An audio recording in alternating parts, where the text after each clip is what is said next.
तो आपका गलत हुआ है तो भी आप सक्सेसफुल हो, क्योंकि आपने एक प्रोसीजर कंप्लीट कर दिया हो गलत होने का। अब सिर्फ आपको रिपीट नहीं करना है मिस्टेक, है कि नहीं। चलो क्वेश्चन 1B, पेज 1117 11117 पेज पे।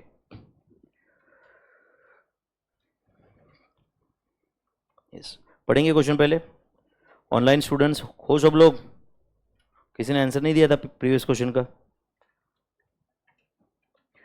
Moon Limited produces products X, Y, and Z, and it has decided to analyze its production mix in respect of these three products X, Y, Z. You have the following information. Material cost दिया हुआ है पर unit, variable overheads पर unit दिया है, दिख रहा है क्या? एंड डायरेक्ट लेबर के बारे में, ये जो X, Y, Z है ना बच्चों, they pass through department A and department B.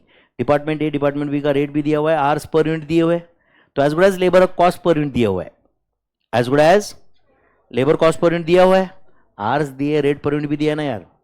From the current budget further details are as belows. बोलो एनुअल प्रोडक्शन एट प्रेजेंट कितना प्रोडक्शन कर रहा है? 10,000, 12,000, 20,000, बराबर है। Estimated selling price per unit rupees में है। ओके, सेल्स डिपार्टमेंट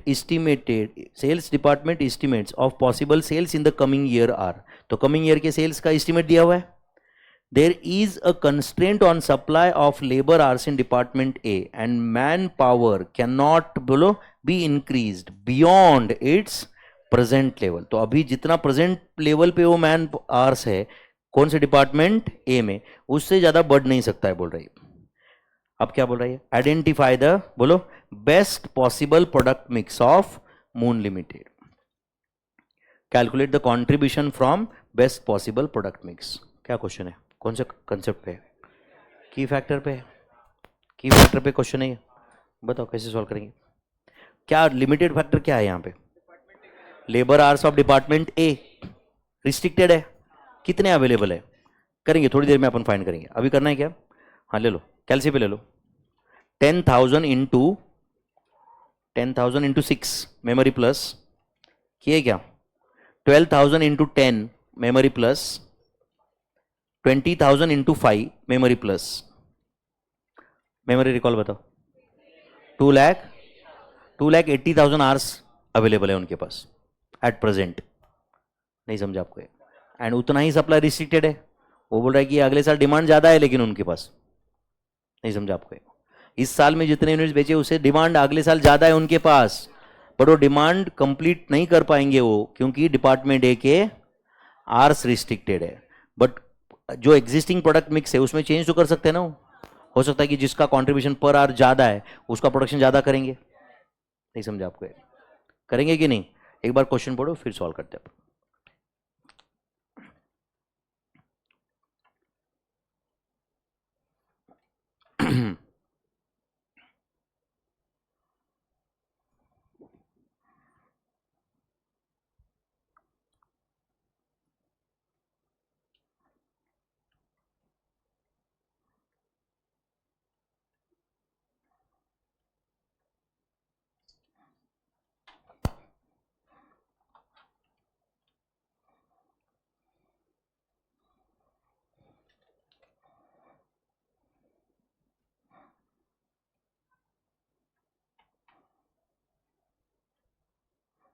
कल का शेड्यूल सबको पता है ना? क्या शेड्यूल है कल? 11:45 सेम टाइम। कौन सा चैप्टर? Cost ledger accounting. कौन सा बुक लेके आना है? वॉल्यूम 3। ऑनलाइन स्टूडेंट्स भी याद रखो, 11:45 को वॉल्यूम 3 के साथ रेडी रहना है, ठीक है भाई? Yes.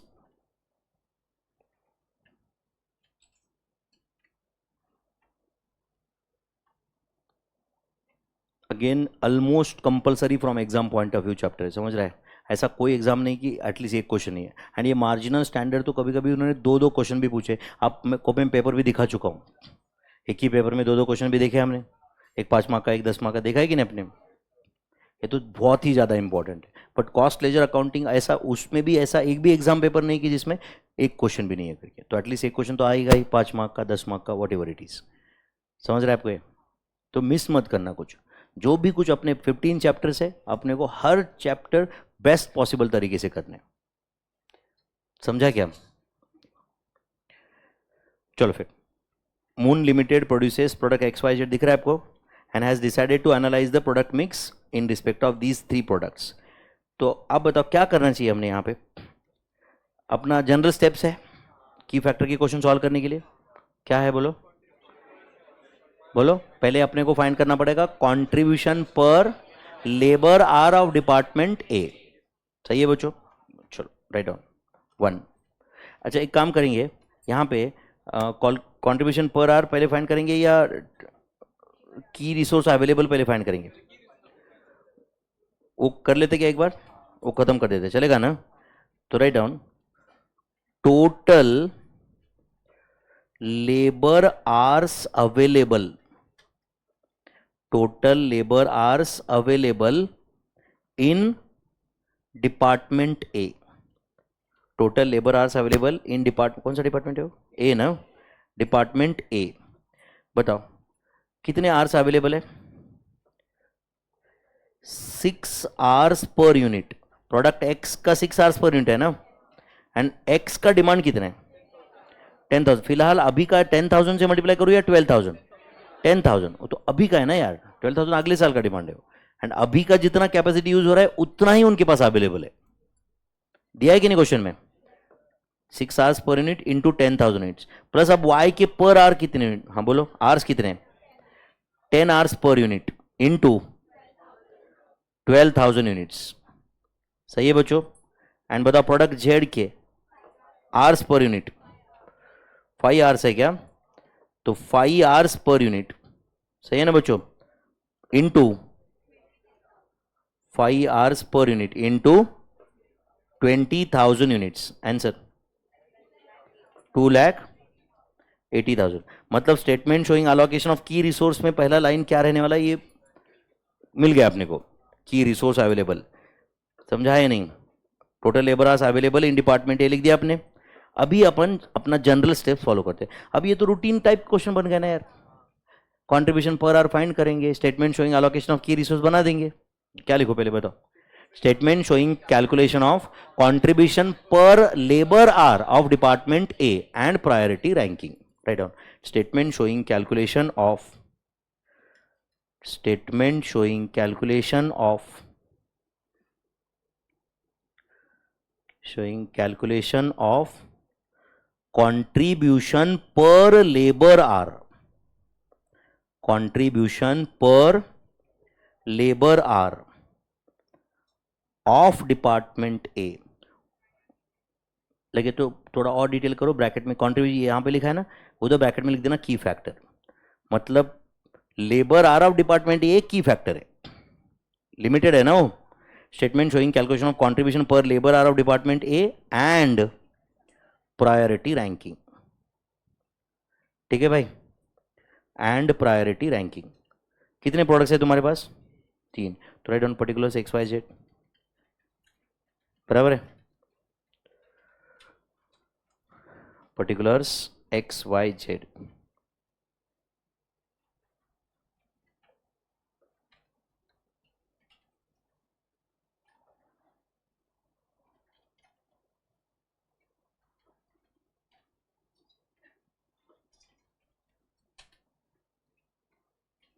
Particulars product X, product Y, product Z लिख रहे हो इतना।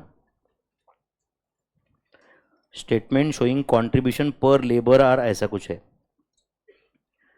Particulars product X, product Y and product Z. Yes बोलो भाई, सेलिंग प्राइस पर यूनिट दिया है क्या? दिया है क्या? चलो वहां से स्टार्ट करते हैं फिर। Right down A, selling price per unit, selling price per unit in rupees. Answer दो, selling price per unit, answer दो। कितना है? 312, 400, 400 ना, एंड 240। एक बार पहले पेज नंबर बताओ मुझे भी। 10,117, ठीक ठीक है। 312, 400 एंड 240 ये सेलिंग प्राइस पर यूनिट है, पक्का मेरे भाई? चलो अभी आगे क्या लिखना है? और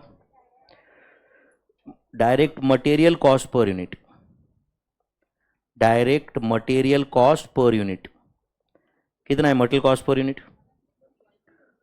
direct material cost per unit rupees में कितना है? 160, 120, 160, 120, 80, ये मटेरियल कॉस्ट पर यूनिट है। सही है भाई? अभी वेरिएबल ओवरहेड्स पहले लिखो क्या, या लेबर लिखो पहले? ठीक है, वेरिएबल ओवरहेड्स आप बोल रहे हो वैसे लिख देते हैं। Variable overhead cost per unit, variable overhead cost per unit कितना है? 8, 20, 12। सही है भाई? D, direct labour hours per unit of department A, direct labour hours per unit of department A, बोलो कितना है? Direct labour hours per unit of department A 6, 10, 5 hours यार, 6, 10, 5 hours. सही है ना? E, direct labour cost per unit, direct क्या बोलो? Labour cost per unit of department A, and मुझे लगता है कि that is going to be D into ₹4, D into ₹4, 4 rupees पर आ रहा है ना? तो बोलो कितना है? 24, 40, 20। उसके बाद लिखो F, direct labour hours per unit of department B, direct labour hours per unit of department B, तो बोलो डिपार्टमेंट बी के labour hours per unit, answer दो। हाँ, 6, 15, 11, 6, 15, 11। उसके बाद में G, direct labour cost per unit of department B, direct labour cost per unit of department B, ये क्या होगा? F into ₹8, F into ₹8, 48, 120, 88। सही है बच्चों? और कोई एक्सप्रेशन में कोई कॉस्ट नहीं है ना? H, total variable cost per unit, total variable cost per unit in rupees, total variable cost per unit कैसे मिलेगा बोलो? B plus C plus E plus G, agree कर दोगे? बताओ आप मुझे। B plus C plus E plus G, material, variable overheads, labour cost of department A, labour cost of department B, ये चारों का टोटल मतलब total variable cost per unit होगा क्या? ध्यान है क्या बच्चों? बोलो फिर, total variable cost per unit कितना है? 240, श्योर ना? वाई का 300, 200, मिस्टेक नहीं चाहिए? सब लोग चेक कर रहे हो ना? अब बताओ ए माइनस एच क्या होगा? ए माइनस एच, ए माइनस एच क्या होगा? कंट्रीब्यूशन पर यूनिट, ए माइनस एच। बोलो कंट्रीब्यूशन पर यूनिट कितना है? जल्दी बोलो। 72, 100, 40 ना? सही है, 72, 100 and 40 is a contribution per unit. उसके बाद लिखो J, contribution per labour are of department A, contribution per, बोलो मेरे भाई, labour are of department A. बोलो आप बच्चों, whether it is going to be I divided by D, I divided by D, I divide by D, सही है क्या? D मतलब क्या है? Labour hours per unit of department A, I divided by D, ये आंसर है क्या? तो बोलो कितना है? 12, 10, 8। तो प्रायोरिटी रैंकिंग 1 2 3 ऐसे ही आएगा, बराबर है कि नहीं? के प्रायोरिटी रैंकिंग, प्रायोरिटी रैंकिंग। तो फर्स्ट रैंक किसको मिला है? प्रोडक्ट एक्स को, Y second rank, Z third rank. सही है ना बच्चों? अब समझे क्या हम? ऐसे कभी किया है क्या अपन ने वर्किंग ऐसे? तो ये हुआ प्रायोरिटी रैंकिंग। अब हमने क्या करना चाहिए? Statement showing allocation of key resource. अच्छा, उसमें आप मुझे बता बच्चों, की फैक्टर क्या है? डिपार्टमेंट ए के लेबर आवर्स। तो डिपार्टमेंट ए में कितने लेबर आवर्स अवेलेबल है? 2,80,000। एंड अभी आगे डिमांड बढ़ रहा है, फिर भी वो लेबर आवर्स अवेलेबल है क्या? ज्यादा नहीं है, उतनी ही है। ऐसा क्वेश्चन में दिया है या आप बोल रहे हो? कहां दिया है? एक बार पढ़ो, पढ़ो, खुद पढ़ो। हाँ, क्या बोला? There is a constraint, constraint मतलब limiting factor on supply of labor in department A and manpower cannot be increased beyond present level। तो present level कितना है बोलो? 2,80,000 आर। तो उसमें ही वहीं पे रिस्ट्रिक्टेड है। यहां तक समझे क्या आप लोग? तो अभी तक वैसे अपना की फैक्टर वाला एक ही वर्किंग कंप्लीट हुआ, प्रायोरिटी रैंकिंग। अब क्या करना चाहिए हमने? Statement showing allocation of key resource. क्या करना चाहिए? Statement showing allocation of key resource। तो write down statement showing allocation of key resource, second working statement showing allocation of key resource। क्या है की रिसोर्स? यहां पे labour hours of department A. Statement showing allocation of key resource. चलो बोलो, format बताओ, याद है क्या? अच्छा, थर्ड वर्किंग है ना, बराबर है ना? Statement showing allocation of key resource. बोलो जल्दी। Product then number of units to be produced. याद है क्या कुछ? Number of units to be produced. उसके बाद labour hours per unit, labour hours per unit of department A. Department A के labour hours कितने लगते हैं? टोटल लेबर आवर्स,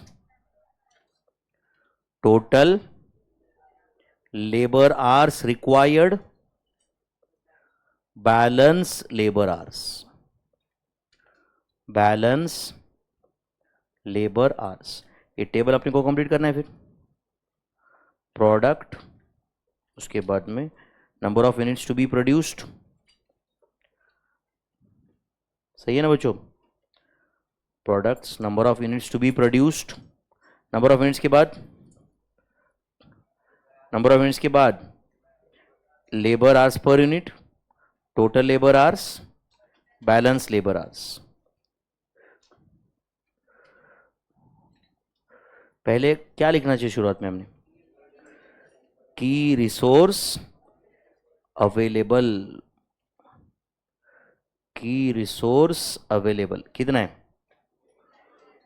2,80,000 आवर्स, इतना अवेलेबल है डिपार्टमेंट ए में। सही है भाई? बोलो।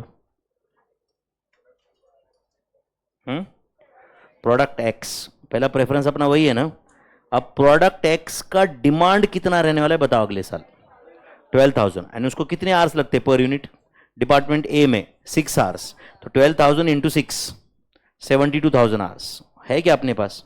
है। तो 12,000 units, 6 hours per unit, 72,000 hours, balance 2,08,000 hours. तो चलो प्रोडक्ट एक्स का तो अगले साल का पूरा डिमांड सेटिस्फाई कर पाएंगे अपन, कर पाएंगे कि नहीं? उसके बाद सेकंड प्रेफरेंस क्या है? Product Y. प्रोडक्ट वाई का डिमांड कितना है अगले साल? 16,000 and it requires 10 hours per unit. तो 1,60,000 आवर्स चाहिए, है क्या? है। 16,000 यूनिट्स इनटू बोलो 10 आवर्स, तो इज इट 1,60,000 आवर्स। बैलेंस कितना है बताओ? 48,000 आवर्स। एंड अब बताओ वो 48,000 आवर्स किसको देंगे अपन? प्रोडक्ट जेड को, उससे प्रोडक्ट जेड का पूरा डिमांड सेटिस्फाई होगा क्या? एंड अगर पूरा डिमांड सेटिस्फाई होने वाला रहता है तो ये पूरा रामायण क्यों करते हैं हम लोग भाई? पूरा डिमांड सेटिस्फाई करो, खत्म करो, कौन सा की फैक्टर है ही नहीं तुम्हारा, लिमिटेड कुछ रहा तो ही बात बनेगी ना यार।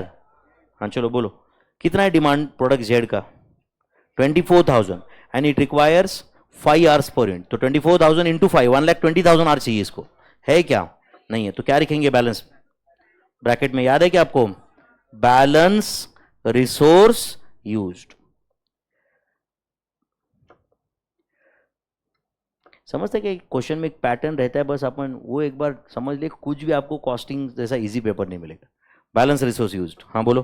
48,000 hours divided by 5 hours per unit, 5 hours per unit, answer 9,600 units into 5 hours per unit, 48,000 hours, balance zero. तो की रिसोर्स आपने पूरा खत्म कर दिया एंड आपको ऑप्टिमम प्रोडक्ट मिक्स मिला क्या? क्या है optimum product mix? 12,000 units of X, 16,000 units of Y, 9,600 units of Z. ये ऑप्टिमम प्रोडक्ट मिक्स है। उन्होंने क्या क्वेश्चन पूछा है, चलो बताओ। पहला क्वेश्चन पूछो, identify the best possible product mix. अब मिला आंसर अपने। एंड क्या पूछा है और बोलो, calculate the contribution from the best possible product mix. मिला कि नहीं आंसर? फोर्थ वर्किंग में अपन आंसर लिखेंगे, चलेगा क्या? Write down, optimum product mix is, optimum product mix is, ऐसे लिखो क्या? चेक करो, 12,000 comma 16,000 comma 9,600 units of products X Y Z respectively. चलेगा क्या? बताओ। Optimum product mix is 12,000, 16,000, 9,600 units of product XYZ respectively. Do you agree? And बोलो, contribution या optimum contribution is equal to, चलेगा क्या? क्या लिखो बोलो? Optimum contribution कुछ for the month, for the year कुछ है क्या? चेक करो जरा पूरा क्वेश्चन, कहीं पे कुछ है क्या? चलो फॉर द पीरियड कर दो फिर, पक्का नहीं है ना कहीं पे कुछ? चलो optimum contribution for the period, optimum contribution for the period, तो बोलो ईयर है क्या?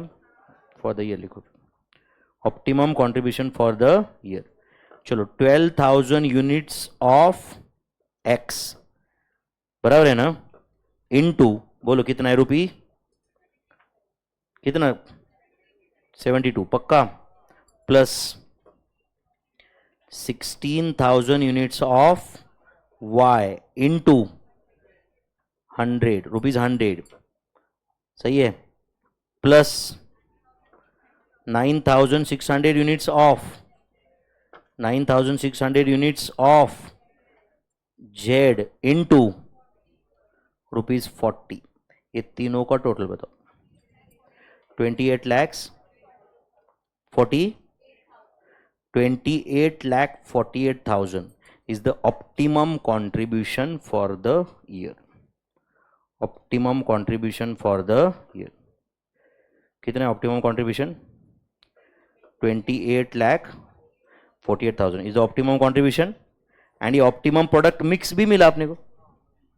तो उन्होंने जो दो क्वेश्चन दिए थे, पूछे थे, ये दोनों का आंसर यहां पे लिखा हमने,